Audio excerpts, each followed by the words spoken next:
Eh bien, chers amis, il semble que pendant que certains d'entre nous méditaient sur l'angoisse existentielle d'un énième vendredi, ou peut-être simplement sur le menu du petit déjeuner, à Abidjan, le cœur économique bouillonnant de la Côte d'Ivoire, les choses ont pris une tournure pour le moins métallique et brutale. Des informations ont commencé à affluer tôt ce matin, 23 mai 2025, oui, indiquant que l'armée ivoirienne n'était pas simplement sortie pour son footing matinal. Ah non, selon les rapports, elle était en train de prendre le pouvoir, disant en substance au régime en place « Merci, mais c'est nous qui prenons les rênes désormais ». C'est le genre de surprise matinale qui vous fait vraiment relativiser votre café renversé, n'est-ce pas? Des quartiers stratégiques et des bâtiments administratifs clés se sont soudainement retrouvés sous une nouvelle direction lourdement armée. Imaginez la scène, vous sortez, peut-être pour aller chercher de l'aloco, et vous tombez sur des véhicules blindés, de vrais chars d'assaut selon certaines sources, tranquillement garés en ville. Des soldats lourdement armés, pas vraiment réputés pour leurs salutations matinales des plus souriantes, ont été vus patrouillant les artères principales d'Abidjan.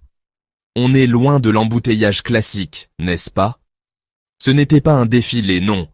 C'était le genre de scène qui clame haut et fort.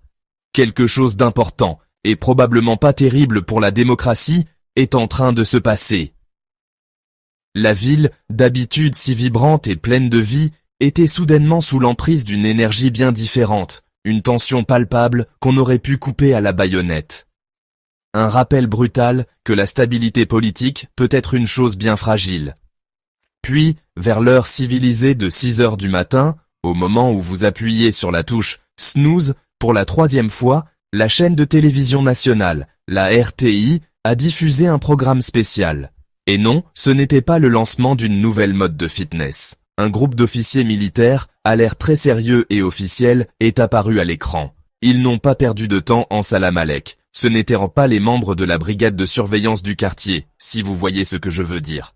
Ils se sont présentés comme le Conseil national de transition pour la souveraineté et la stabilité.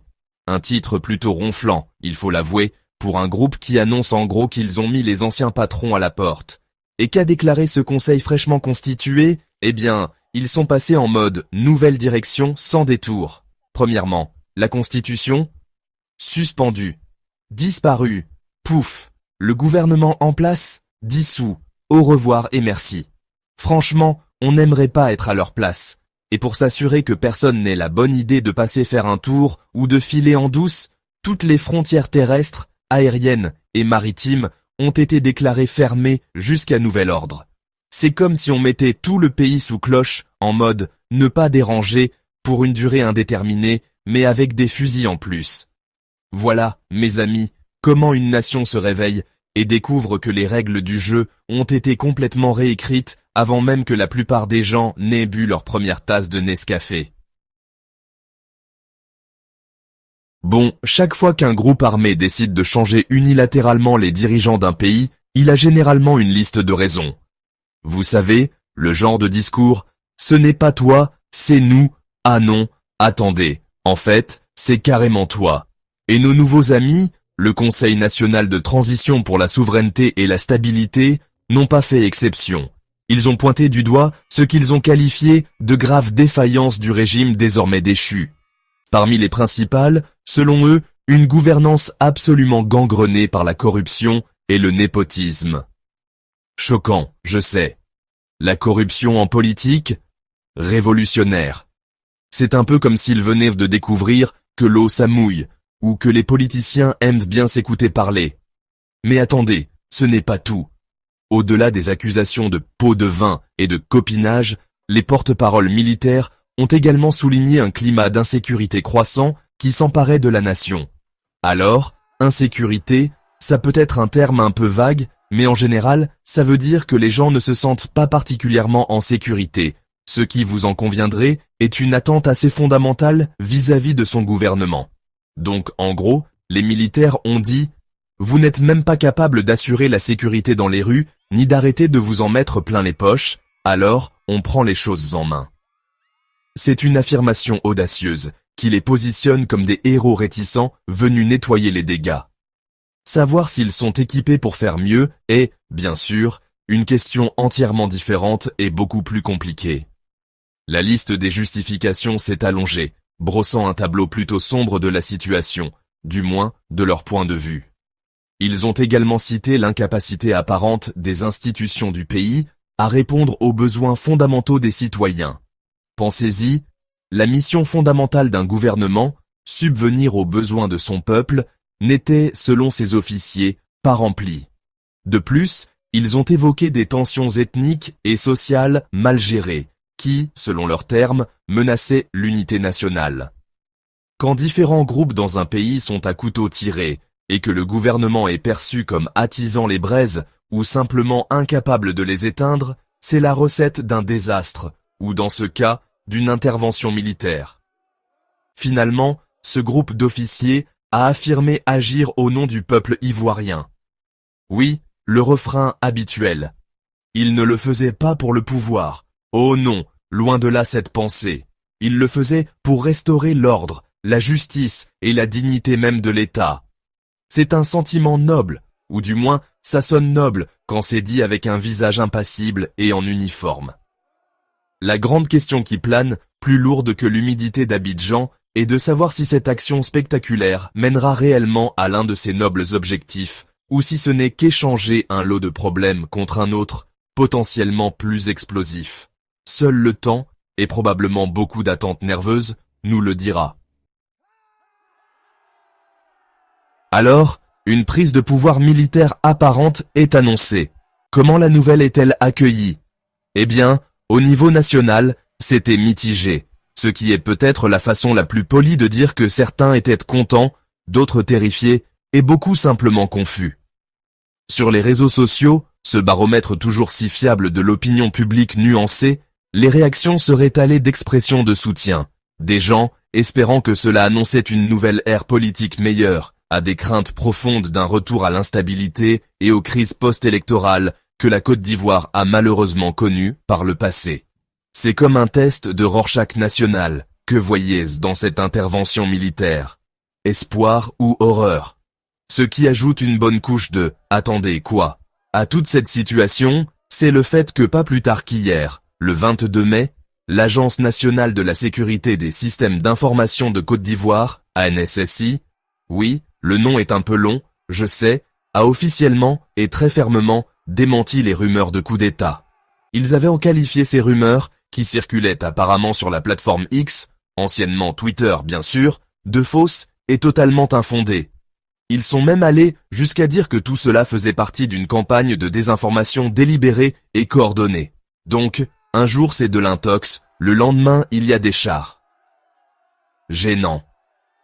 À l'international, la réaction a été moins mitigée et plus uniformément réservée, ce qui, en langage diplomatique, veut dire « ça ne va pas du tout ». L'Union africaine, UA, et la Communauté économique des États de l'Afrique de l'Ouest, CEDEAO, deux organisations qui n'apprécient guère les changements anticonstitutionnels de gouvernement dans leur voisinage, n'ont pas tardé à condamner ce coup d'État présumé. Elles ont appelé au rétablissement rapide de l'ordre constitutionnel, ce qui est leur réponse standard, et tout à fait raisonnable, à de tels événements. C'est comme si vos voisins appelaient les autorités, parce que quelqu'un a décidé de rénover sa maison au bulldozer, sans permis de construire. Il y a des règles, quoi. Et puis il y a la France, partenaire historique de la Côte d'Ivoire, une nation ayant des liens profonds avec le pays. Paris a exprimé sa vive inquiétude, c'est l'expression consacrée, ce qui veut dire en clair, on surveille ça de très très près, et ça ne nous amuse pas du tout. Ils ont aussi, de manière assez logique, demandé des garanties pour la sécurité des ressortissants étrangers présents dans le pays. Quand les partenaires internationaux commencent à s'enquérir de la sécurité de leurs citoyens, c'est un signe clair que la situation est jugée volatile, et que la transition pourrait ne pas être aussi douce ou stable que ses partisans l'espèrent. C'est un signal d'alarme diplomatique qui flotte nerveusement dans la brise ivoirienne.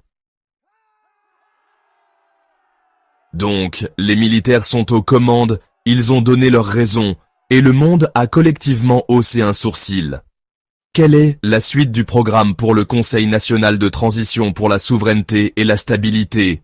Eh bien, Ils ont fait quelques promesses, comme ont tendance à le faire les nouvelles directions, surtout celles qui se sont auto-désignées. Ils ont parlé de mettre en place un gouvernement de transition.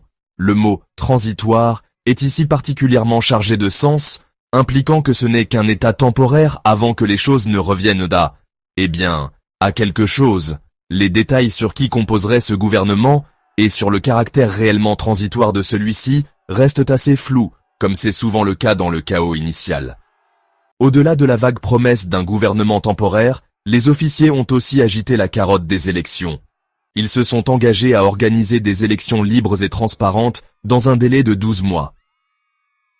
1 an, c'est le chiffre magique qu'ils ont sorti du chapeau. Bon, des élections libres et transparentes, c'est un concept merveilleux, quelque chose qui met tout le monde d'accord, comme les chatons ou la crème glacée. Le défi, cependant, c'est de les concrétiser, surtout quand on vient de suspendre la Constitution. Parallèlement à ces promesses, le groupe militaire a également appelé les citoyens à garder leur calme et, surtout, à éviter toute forme de violence ou de pillage. S'il vous plaît, pas de casse, c'est en substance le message, ce qui est assez normal.